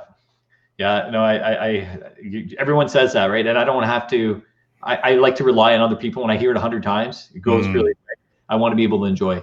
I want to be able to enjoy it. And I'll tell you, for the most part, I am. But again, being a parent, if anyone who's a parent knows that it's not without its challenges. And there's times you go crazy and they don't clean up their room and they don't do this. And overall, I love it. I love it. Yeah, fantastic. Look at that person, professor. Zayden at a birthday party. It was like a science party theme, and kind of cute. I like the goggles. Oh, you gotta show him some of the old classic science, kind of fun science show from the 80s. Some of those pretty cool. Like a Frankenstein kind of stuff? I don't know. There's a few. I remember watching a few in the 80s. It was about science, but it was very teenage kind of a thing. Right? Very cool. That's the end. I see all this, I don't know, showing off a test or something it looks like. And yeah. Big hair. Very cool. Very cool. And that's Avis and things. Yeah, I think there's a school photos. There are. I mean, like you just mentioned earlier, Dune, that each of them has such a unique personality. Yeah, and it's I just see that. So I have Google Homes in my house, and one TV in my bedroom. I have photos that just rotate, and it actually has the date on all of them. Yeah. And I just sometimes I sit there for 20 minutes and I just stare at it, and it's just picture there, and it's like, oh, it's 2016, oh, 2012, oh, 2000. Yeah, so. And here's what I found. You might find the same thing. What I found is that, again, as you said, they're different, but at times as they evolve, as they grow up, they will also shift and evolve at such a point where, let's say somebody could be very kind of, just as an example, somebody would be very much a sort of keep to themselves kind of a thing. And then, at some point in their development, they might turn the opposite way a little bit and be more talkative and be more whatever. So they evolve as well. There's a core characteristics, but they do evolve. And as they say, you've heard it from many parents who says at a certain age, kids wanted to kind of avoid you and whatever. And then very quickly they come around from that and they grow out of that as well. So they all have a similar cycle. Mark Twain is credited with saying it. He said, my kid came back from college the other day and he said to me, Dad, 4 years ago when I left, you don't know a damn thing. You learned in the time I've been away. That's right. The older I got, the smarter you become. I don't know what happened there. Exactly. So that picture was actually I was doing a program at Harvard, and the group was. Hold on for our viewers. Harvard. I was doing a program at Harvard. That just slipped off the tongue there. That's you got to share that bit of a story behind it. Was it virtual or was it on site? No, it's on site. I've actually I have a client that's brought me there 50 times in the last 10 years. Wow. And through this client, I've done the whole Ivy League circuit. I've done Yale a bunch of times, Harvard, UCLA, University of Chicago, University of Pennsylvania, Columbia, John Hopkins, like a whole bunch of them. But Harvard, I've done the most. It's got to be at least 50. I did 4 last year. I was supposed to do 4 this year, but they were canceled. I was supposed to do 4 in, this year was supposed to be 4 Harvard and 1 Yale. But one of the things that they do is with the group is they go do a ropes course. And so they bugged me. They're like, come on, you got to come and do it. And I was like, fine, I'll come. So I went and did this. And this is called the leap of faith. And so what you do is you have to climb this pole right to the top. Then you have to stand on the pole and you have to jump off the pole, suspended only by the ropes, and then ring this bell that's about 8 feet away. Oh, wow. And so I did it. But that's not the fun part of the story. The fun part of the story was, and again, I don't remember what year this was. I want to say this was 2016, that particular picture.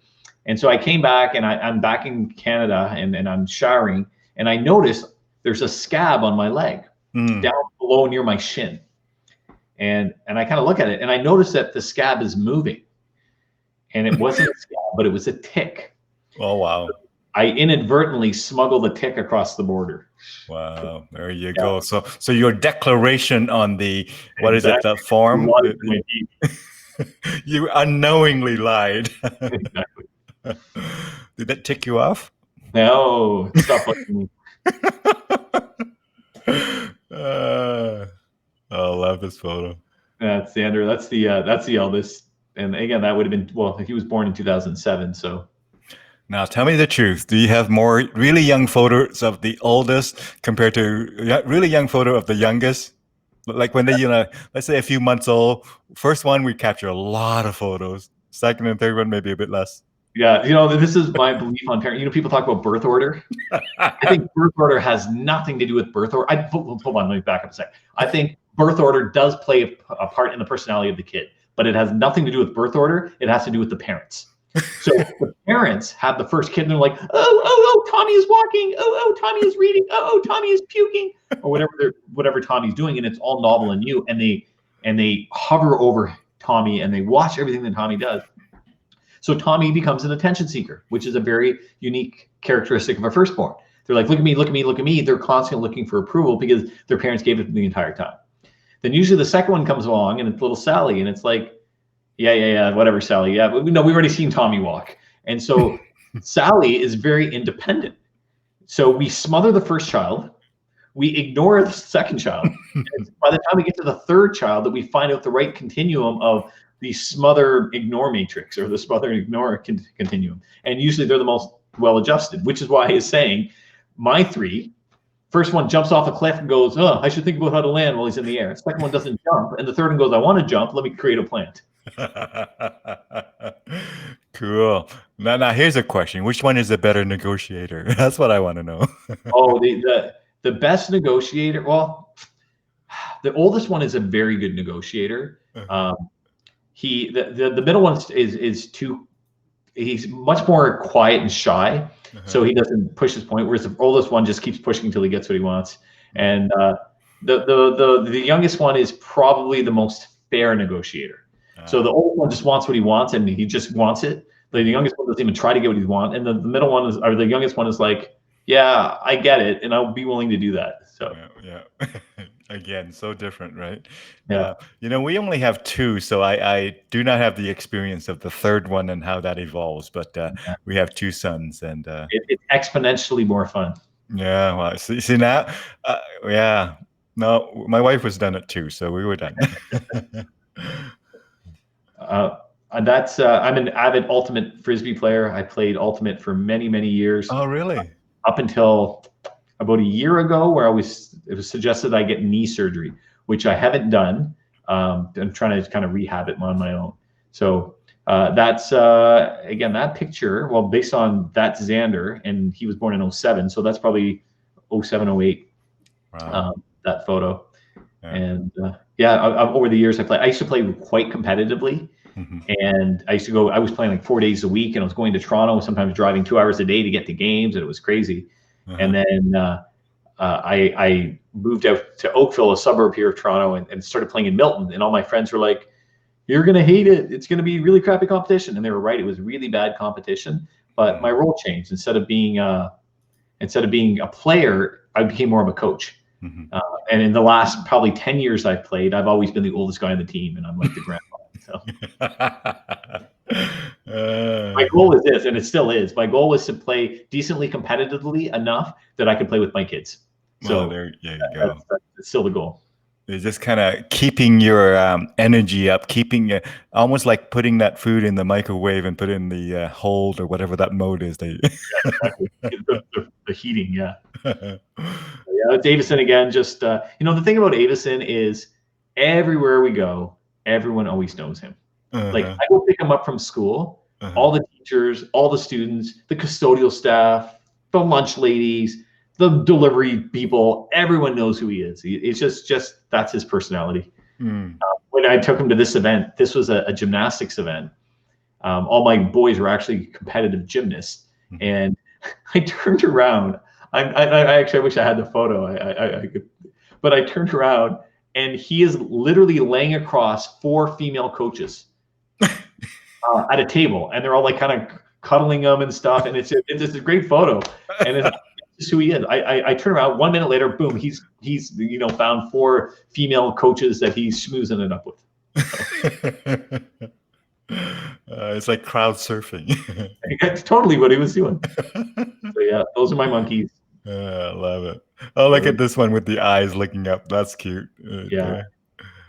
Yeah, he's a very, very empathetic kid. Yeah. Zayden, he is like, he feels empathy amazing. You know, folks who have one child may early on in their parenting career figure that's how kids are. But when you have multiple child, you realize that there's many different molds that they come from, right? Absolutely. I love it. Yeah, that's the two older ones. Yep. Just, yeah. Oh, there you go. A future speaker. Was this your first? This is, by the way, this was at a speaking event. This is the one where I showed you earlier. Well, it's not the same year, but where I said I spoke 20 times or since 1998 or something every year. The Rotary one. And so, yeah, I brought him to that. I have another event, and I don't know if there's a photo. I actually, I might have added the video of it where I got him signing books. Oh, really? He was signing books on my behalf. So that's Zayden. That was last year. Yeah. Awesome. He needed a haircut. That's Xander. Much more recent photo. That's from last year, I believe. So yeah. Hey, I wanted to show two very short but fun video clips. The first one I'm probably going to bring in is I think I'm going to go and bring in this one. So tell us about the one where he was trying to do a handstand. It's called a press up. So I mentioned all my guys are competitive gymnasts. Pre-COVID, they were training 32 hours a week. Xander's at a national level. Zayden's at the provincial level. And Avison is not loving it. So we actually gave him a break and we pulled him out recently. Mind you, we've all been on a breakdown because of COVID. But so this is Zayden doing what's called a press up, which if you've ever tried doing anything like this, it's ridiculously hard. And this is a couple of years ago. He's maybe 6 or 7 in this video. And I'm so impressed by this because I used to always want to do it and could never even come close to it. He's much better now, but yeah, check that out. Awesome. Ready? Wow. That's almost Van Damme looking there. Absolutely. And he is so flexible. That guy is like a little rubber band. He's a little Gumby. What he can do. Let's watch it again. That's pretty cool. Ready? And now he can actually go all the way up into a handstand and like walk on his hands and stuff too. But that was when he was learning the skill. Yeah, I mean, I can sense the confidence and in his voice. Like, ready? I'm gonna show off here. And he wasn't always that way, and that's one of the greatest benefits that we were talking about. Letting him find that thing. He loves gym, and gym has allowed him to be that confident. He was also a very, very small kid when he was born. When we brought him back from the hospital, he was 4 pounds 2 ounces, and yet he was full term. And so he was just small, little thing. And we were afraid when the wind was gusting that it might blow him away. And so he right now he's trained in gym for 9 years, 8 years. He is strong. He's still small, but he is very strong, and he's got a very solid physical base. So cool. Here's a fantastic one that goes by really quick here, so folks will have to kind of tune in and just focus on the moving object here, the moving subject here.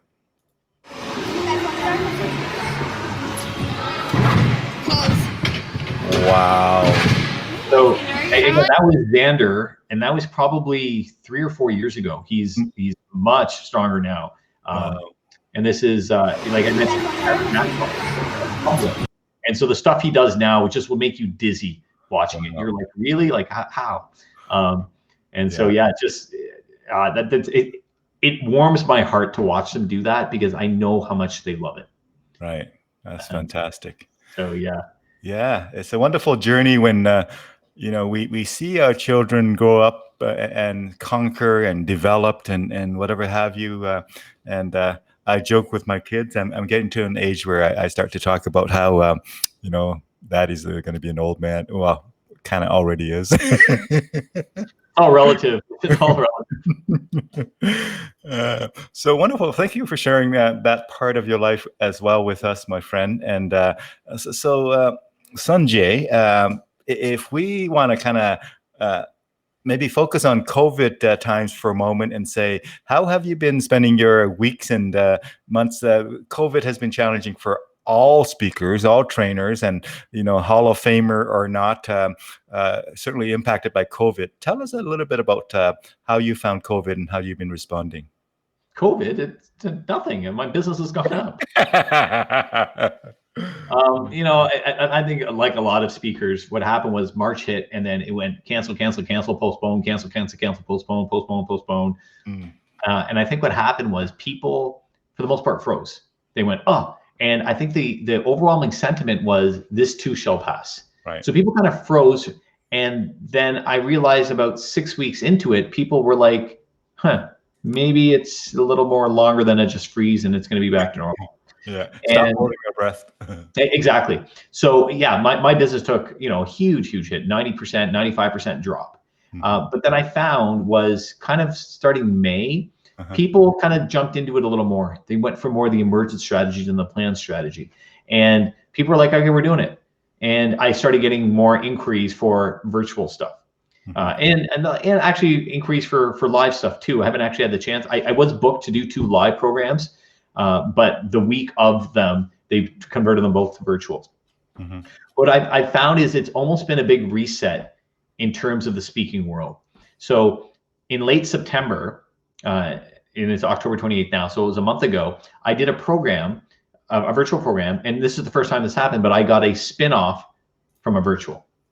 And so that's you know, to me is a huge sign of business growing as you get spin-offs, obviously. And so everything that I've done virtual up till now has been spin-off from live.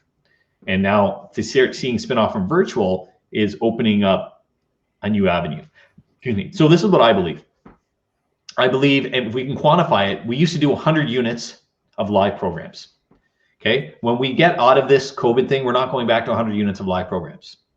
But I do think we'll go back to 80, possibly to 90. But if we pre-pandemic, we used to do 10 units or 10 units of virtual programs, and I think we're going to go up to 50. So I believe overall the market's going to increase because people now realize, they go, wait a minute, doing a staff meeting not in person, we can actually do this virtually, and it's not like eating our spleen and no one's going to explode. So we can actually have this virtual meeting and have everyone call in, and rather than having wasted all that time for people to come in here and having to buy a coffee service and do all this stuff, we can actually reinvest that and bring in a speaker to talk at our virtual meeting for half an hour. So I believe virtual increases, and it more than compensates for what in-person dips. And then here's the other big piece. This is my skepticism side, my skeptical side. I think for the most part, and it's not only speakers, but I'm going to pick on speakers, but I think for the most part, speakers are financial morons and they're not good with money. And as a result, I think that when we eventually come out of this, there's going to be less speakers than there were going into it, for the sole reason that people didn't have the cash to sustain and weather the storm. So eventually, I believe we're going to have more opportunities with less speakers. So that's the good news. The bad news is, I don't know if that's 6 weeks away, 6 months away, or 6 years away. And so in the meantime, what we do is we make lemonade. And that is, we look at these virtual programs and we look for opportunities to create value for our clients any way we can.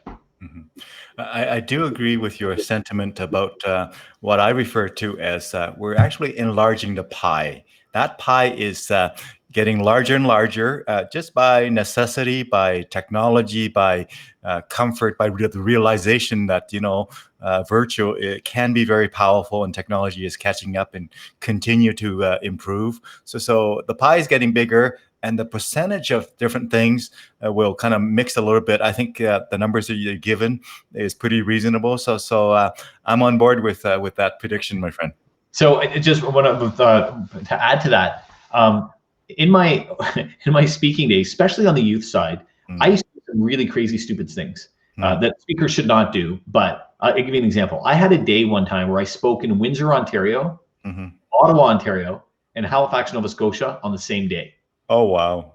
And so what it was is I spoke in the morning in Windsor, and I flew from Windsor to Halifax through Ottawa. But my stopover was long enough for me to do a program in Ottawa. And so the problem with doing that kind of stuff is if there is a flight delay or anything that's, you know, anything that goes wrong, you piss off a string of clients.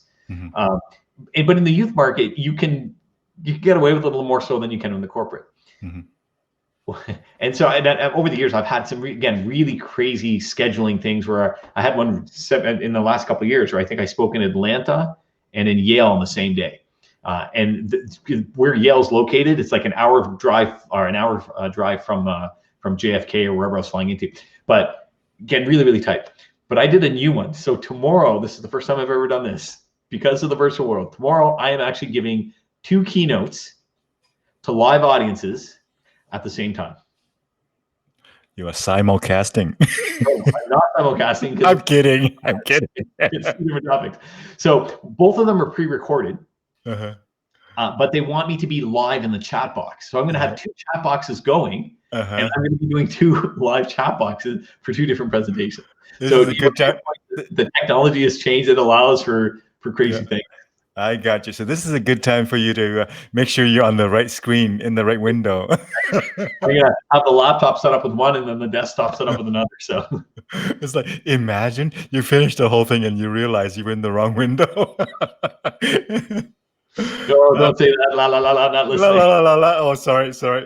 My bad. I do want to bring in your website. Tell us a bit about what people might find on there. And let me just go ahead and bring it in here. I think this is the one. Yeah. Okay.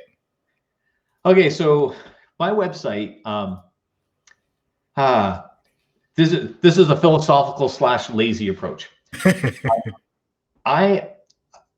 I've probably done close to 2,000 paid programs in my speaking career. I'm probably over that is my guess.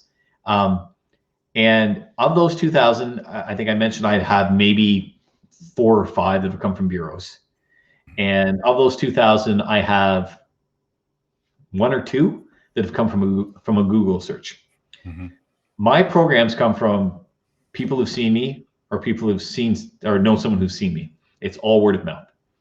So it's not good, it's not bad. I'm just stating it, and I'm not trying to judge it either way. People will judge it, but my website is brochureware for people who already know who I am to legitimize me, and it's not about lead capture. Not that it should be or it shouldn't be, but that's kind of how it is, because my business comes from people seeing me speak, and that audience, they go, "Hey, I know someone who needs to hear you," or they say, "My people need to hear you." So what's my website is brochureware that tries to give you a bit of an idea of what to expect, a little bit about topics, a little bit of my background, that kind of stuff. If I was more savvy, like my marketing technique, and it's very deep and heavy and hard to understand, so people may want to have a seat for this. I sit by the phone and I wait for it to ring. I know, and I can slow down and say it again if people need me to. And again, so some people go, "Oh, that's brilliant," and other people go, "You're such an idiot," and they're both right. And then the reason why it's brilliant is because, well, my marketing budget is next to nothing, and it doesn't take a lot of time and all that sort of stuff, and it pays the bills and it's treated me very, very well. But I'm an idiot because if I was more focused, obviously I have a following and I'm creating value enough that people are calling me. But I can't tell you how many times where I've spoken in New York one day, Vancouver the next, and Toronto the third. And so the coordinating of it back and forth it's not helpful. Whereas if I was a little more strategic and I was implementing some of these other strategies more effectively, I could be much more efficient. Yeah, I hear you. Now, has anybody ever commented on how you kind of look like Ross? I believe it's Ross from Friends. Yes, that was a joke, and I still get away with it. I used to. That's actually one of the big lessons about speaking is don't fight what the audience gives you. I used to be told I look like Ross in the late '90s a lot, and it used to bug me. I don't know why it bugged me, but it did. And so I remember out of frustration, I got on a stage, and it was a high school group. And before I got on stage, like 3 people in like the 2 minutes before I got on the stage went, "You look like Ross from Friends. You look like Ross from Friends." And so out of frustration, I got up there and I said, "First thing I want to say is I'm not Ross from frickin' Friends." And the audience lost it. They thought it was the funniest thing ever. And so over the years, for a good 15, 20 years, it became my opening joke with high schools. Yeah. was, I'm not Ross or friend. I've also been told I look like Steve Carell from The Office. Oh, yes, yes. I've been told I look like Ray Romano, but that's a dated reference now because no one watches. Everyone loves Raymond anymore. Ben Stiller, Mr. Bean. I've gotten Jerry Seinfeld. I've gotten all kinds of crazy ones. And so I've learned to embrace it and have fun with it. And it in the right moment, the right times, people love it. Very cool. Love it. Love it. So let me ask you this other question, which is different than all the other questions I've asked before. When I reach out and say, hey, Sanjay, would you like to get on for an hour and a bit and talk about kind of stuff? Were there things that you want to talk about that we haven't gotten to that you want to share with our viewers who tune in later or now who are in live right now? You know what? I actually have a philosophy around interviews, and that is I never like to know the questions ahead of time. Mm-hmm. I don't want to really know where it's going, and I don't have a preset agenda. Mm-hmm. So with that said, no, I mean, in fact, at one point, I think when we were going back and forth and corresponding, you said, you send me some questions that you wanted to ask. I'm like, I don't want to ask. I don't want you to ask. Like, I don't want to send you prescribed questions. You can ask anything you want, and I'm happy to share. And if I feel that I don't want to share, I won't share. But otherwise, no, I like to let it to organically go where it goes. I mean, this is a conversation. I think you might have mixed that with another interview because my style for this is very much we make it up as we go. We make it up as we go. And the content that you provided was very helpful because, when you have photos and we have videos, it just makes it more personalized than just, I mean, we're speakers, we can chat, but I think when we share some photos and tell stories about it, it's more powerful and more meaningful and more multimedia. So I'm grateful that you sent some of those photos and video, my friend. And so as we wrap this up, we're going to play it this way. You probably have some hidden talents beyond, being a Hall of Fame speakers and whatnot. You probably have some hidden talents. I don't know how many of those hidden talents can be demonstrated in a sort of remote interview like this, where you can kind of just go into that mode and demonstrate that hidden talent. Maybe it's singing, maybe it's juggling, maybe it's could be Frisbee if you don't mind breaking some glasses around the house there as you throw it. But you can display some talent for us as we wrap this up. We're going to have you take us out in just a moment here. But for those who are watching, folks, thank you for tuning in live here. And thank you for tuning in to the recorded version as well. And we're going to have Sanjay take us out here. And he's going to take as long as he like. I have no time limit here. So Sanjay, thank you so much for spending time with us today. Take us out in a which way you want, my friend. Nothing like putting me on the spot, right? So by the way, I do juggle and I do sing, and I'm not doing any of that stuff. I am actually a. Hold on. Oh, you got to do that again. Hold on. Ready? Okay. I'm also a magician, but I'm not doing any of that stuff. No, hey, magician is kind of on the break right now. Magicians unions is. I do excel in stupid human talents of many sorts. So this is my impression of a frog, and I've only ever met about. There's two other people in the world who can do this, and one of them is my kid. But this is, the frog does this thing. They go.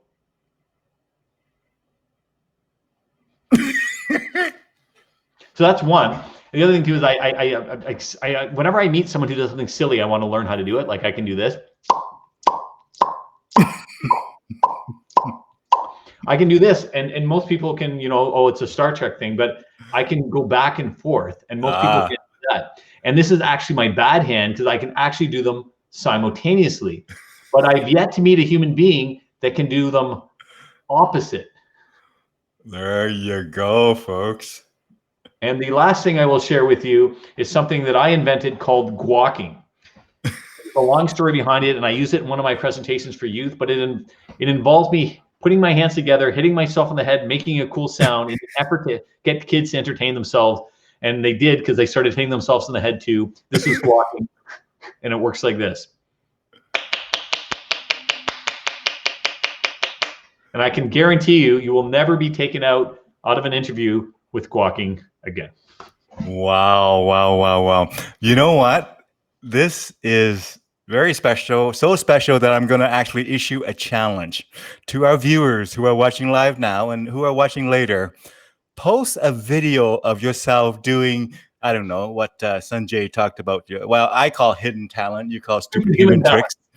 I call it hidden talent, special talents. You call it stupid human tricks. But grab a phone, capture yourself doing something that's a little tricky, that's a little difficult, and you pull it off and post it in the comment here. That'd be cool to see. Maybe someone else could do exactly what you demonstrated. Maybe you're not the only one in the world there, Sanjay. I'm not saying I'm not. I am the only one I've only come across. Well, fantastic. This has been wonderful. So friends, folks, thank you again for tuning in now and later. And feel free to put in comments in the comment section either now or later. And we certainly will we'll keep an eye out for it. But again, thank you so much, Sanjay. Sanjay Nath, Hall of Fame speaker, awesome human being, and fantastic fun guy who happens to also be a magician and a few other things. And so with that, thank you, Sanjay. I'll see you in the green room for a quick high five in there, my friend, but have a wonderful rest of your day, my friend, and enjoy your multiple sessions. I'm going to call those concurrent sessions. A truly concurrent session with the same host or same speaker or same facilitator. Thank you, Dune, and thank you to everyone watching. If I can do anything to help, please feel free to reach out and contact me. Wonderful. Thanks, Sanjay.